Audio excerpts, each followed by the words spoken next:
Oi. So when a vet says oi, did you guys hear me say oi? I put my hand on this lump and I said oi, that highly technical term. What does oi mean? Have a dog in your life long enough, one day there's a growth, there's a lump somewhere on his or her body. And for some of you, that's not a good day. You found something and of course it's concerning because have enough dogs in your life and lumps can show up in different ways and mean many different things.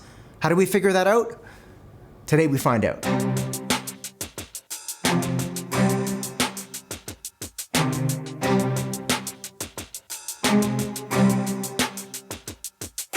Hey guys, Dr.Kris, Tarra the RVT, and today, emotional day for Tarra actually. As you can imagine, she's a technician, she's an awesome technician, and this is her own dog, this is George. George has a gastrointestinal lymphoma. A lymphoma is a type of cancer, and that's in addition to this new lump that we found. So what do? It's sad for a lot of people because you have a pet who can look good, they can look really good, and all of a sudden this thing has just swept the rug underneath you because this illness, this disease, because what's going on is very slowly but surely you start to see their health slip. It feels like losing them in slow motion, and that's a hard thing to go through. So the thing is, George doesn't know that yet. He still has more good days than bad days. And then up pops this lump.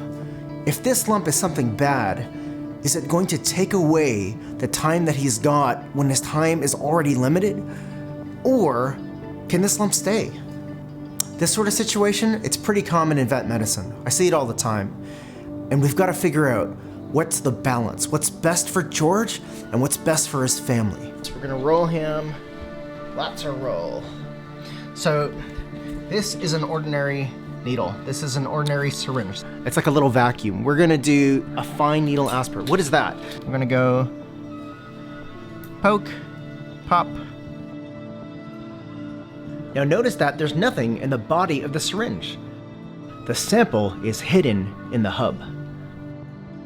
Because we're a mobile vet team, we can figure out within minutes if that lump should stay or if that lump should go. We bust out the lab.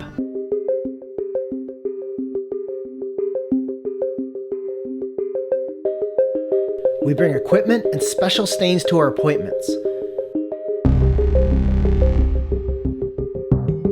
We pick a spot in someone's house and process the slides.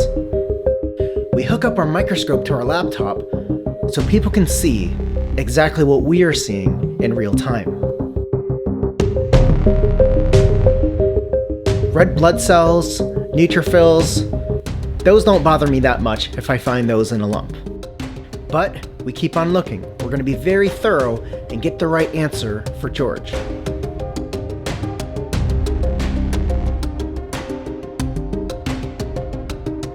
That's a collection of round cells. That's something we don't want to see. Round cells are called round cells because they're round. When I see round cells underneath a microscope, that lump, if it's up to me, goodbye. That lump's history, gone from the body. Today, round cells, it's a type of cancer. A different cancer than his gastrointestinal lymphoma. That's not fair. This happens to people, it happens to pets as well. We want George to feel as good as he can as the days, weeks, months, whatever it is, goes on.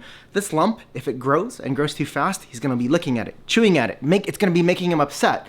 And so, even though he's got a cancer, and even though that cancer is one day the thing that can take his life away from him, we want every day that he has to be a gift. And that small little lump is something that's gonna tarnish that, take that away from him. And that's why we're removing this lump today.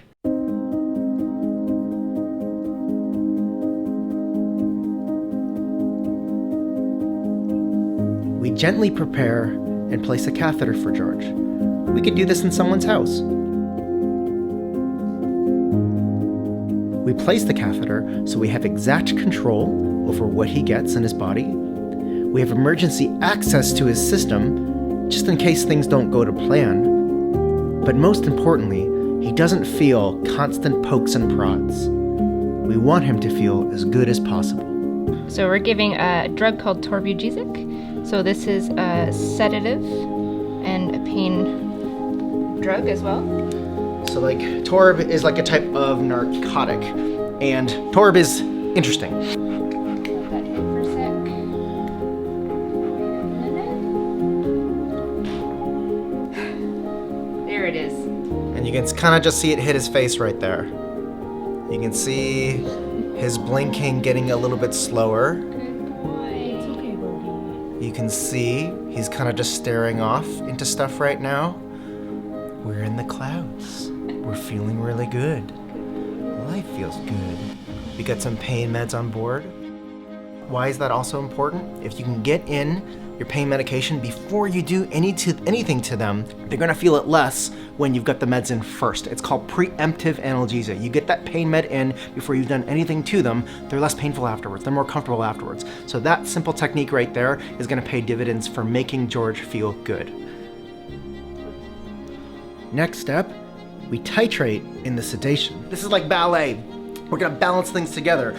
So he's not under any longer than he needs to be. Not too much, not too little, just the exact amount that he needs. And that's how sedation can go very well. What we're doing is just giving half to begin, and then we see what George's body does. And then what you can notice for George is that right now, any fear, stress, or anxiety that he could have had, you can tell a lot of that's melting away. The more of that you can do before you do anything else with a pet, the better they're gonna feel about themselves, you, and the whole situation. So, this is lidocaine. I want the amount of sedation and drugs that we used for George to stay minimal. It's safer for him. And so, the more I can freeze this area, I'll put it the other way. If I didn't freeze this area, it's raw. He might feel it. He might feel it beyond the threshold of the sedation I've got for him, which is milder.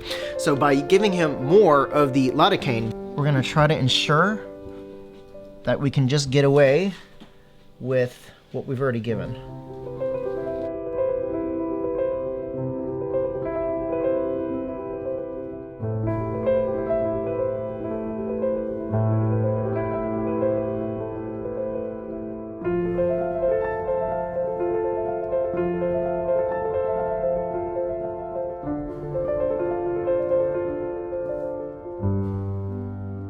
We've got some puckered skin in there. That's okay, that'll loosen up. I put a subcutaneous layer in there. This isn't plastic surgery. This is palliative surgery. It's comfort, it's having him feel okay, less tension, so he's gonna do fine. Hey, George. Boy. Good boy. Yeah. Hi, George. Hi, George. Doggy. Up, up, up. George, are you hungry? Come on, George. You wanna go for a walk? Come on. Oh, good Go boy. for a walk? Yeah? Up, up, up, up, up. Good boy. Good boy, George. Good boy. I called you Boy George. Yeah, that's fun. Good boy, George. Good Boy, you're so brave. Hi, did you wake up? Guess what? You're missing a piece now. The lump's gone. Bob's gone. That's right, Bob the lump is gone. I'm hoping that for the last little bit, he'll just be happy. Go for a swim, get a stick, run in a field, sort of thing. We're just not ready to let him go yet.